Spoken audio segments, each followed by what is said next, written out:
Ma'am semen analysis కోసం patient వచ్చారు ma'am. So mobile phones వల్ల ల్యాప్టాప్ వల్ల స్పర్మ్ క్వాలిటీ ఏమైనా ఎఫెక్ట్ అవుతుందా అని అడుగుతున్నాను. ఏం చెప్పమ్మా?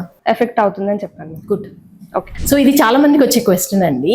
ఇప్పుడు ఏమవుతుందంటే చాలా మంది వర్క్ ఫ్రమ్ హోమ్ కూడా చేస్తున్నారు కదండి, సాఫ్ట్వేర్ వాళ్ళు ఎస్పెషల్లీ.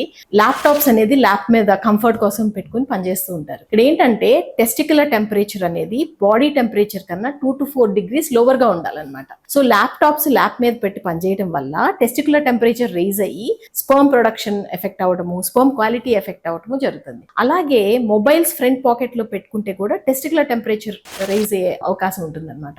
దానివల్ల కూడా ఎఫెక్ట్ అవుతుంది. రేడియేషన్ ఎఫెక్ట్ అనేది ఇంకా మనకు తెలియదు, కానీ డెఫినెట్గా టెంపరేచర్ రిలేటెడ్ ఎఫెక్ట్స్ మాత్రం ఖచ్చితంగా జరుగుతాయండి. సో మొబైల్స్ అనేది ఫ్రంట్ పాకెట్లో ఎక్కువసేపు పెట్టుకోవద్దు. ల్యాప్టాప్ అనేది టేబుల్ మీద పెట్టుకొని పనిచేయండి.